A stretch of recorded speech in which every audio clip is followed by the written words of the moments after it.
Welcome to the Make and Design Podcast. I'm your host, Carina Gardner. On this podcast, we're unraveling the everyday joys and dilemmas of design, making, and business. For makers who want to be designers and for designers who are makers, this is your inside scoop to help you grow your business and bring more creativity to your life.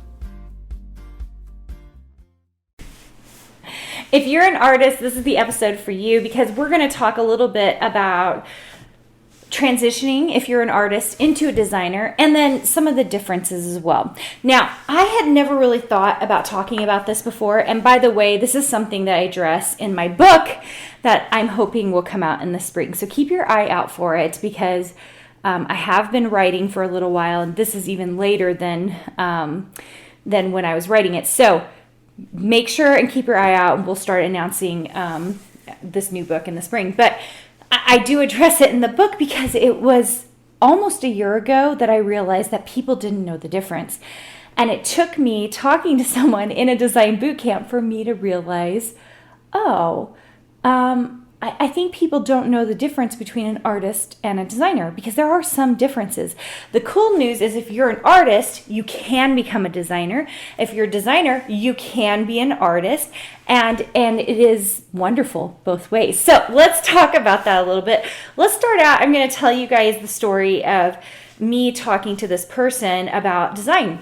So I was in a design boot camp and doing the normal thing I do in a design boot camp, which, by the way, by the time this comes out, there's a chance we're done. We're not doing design boot camps very often anymore, if ever. So if you're lucky and you see one of those, you should hurry up and jump on because I'm not doing very many of those anymore. So anyway, she was messaging me and she was saying, well, I just want to tell you how much I disagree with, design. And the way you're talking about design. And I was like, oh, really? Like, tell me a little bit more about that.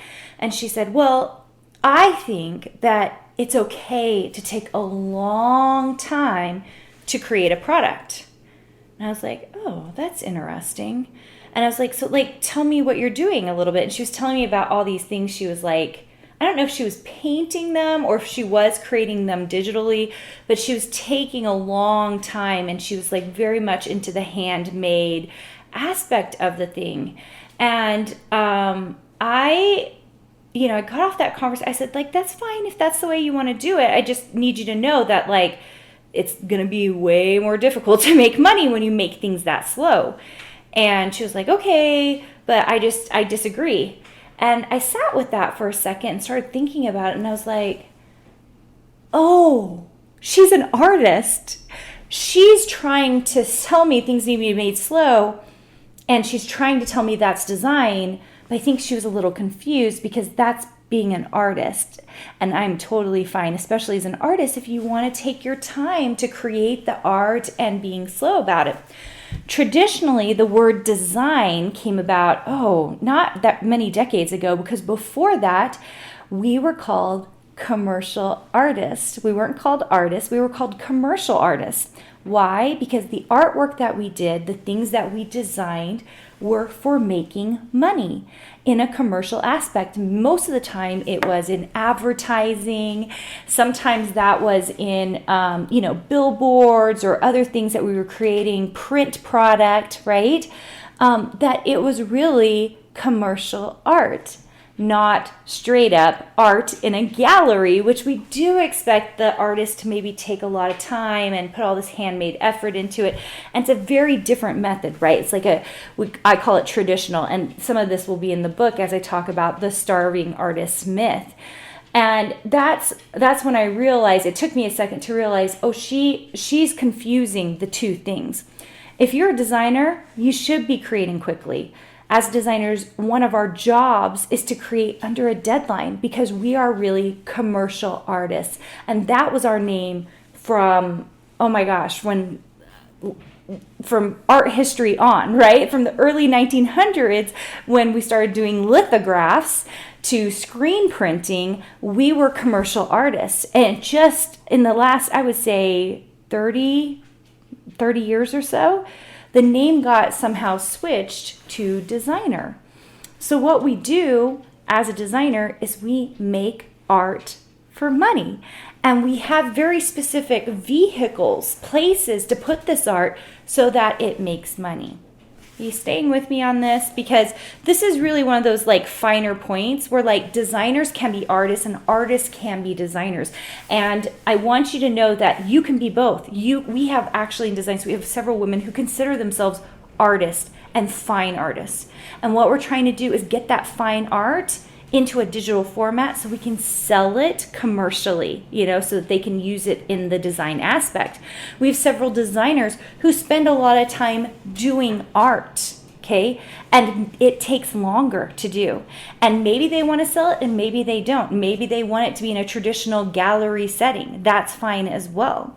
But the point is that they're really two different things. And when we're creating things quickly, that goal is to make them so that they're commercially feasible for people to buy. Does that make sense? So if you've been wondering whether you're an artist or a designer, you need to think about what you want to do, okay, and how you want to produce and how you want to move forward.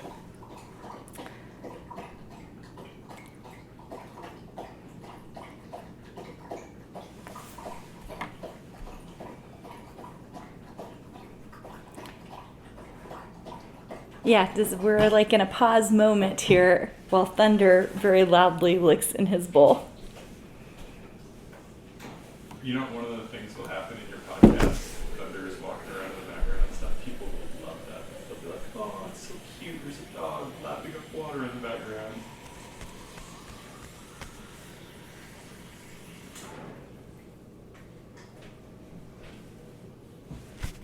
Alright, more of these.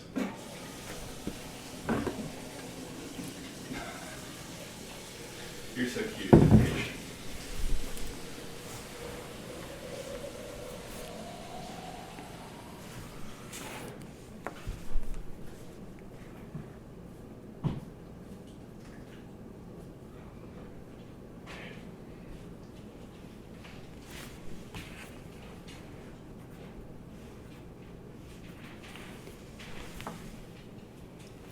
So here's the deal. If you're an artist who wants to become a designer, then we're going to produce product quicker so that we can make them commercially feasible. If you want to be an artist, feel free to take your time and take that art and do with it what you will. Doesn't mean you can't still sell it. Artists still sell their work.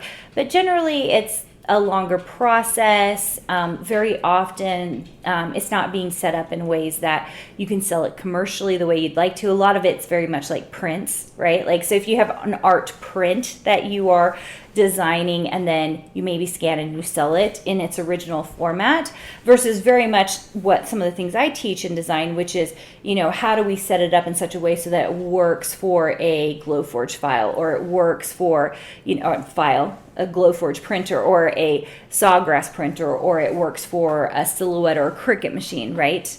Those are two different ways of thinking about how we produce the art so that it works as a vehicle. All right, I hope you enjoyed this. I hope you learn just a little bit more about the difference between an artist and a designer, and I will see you soon.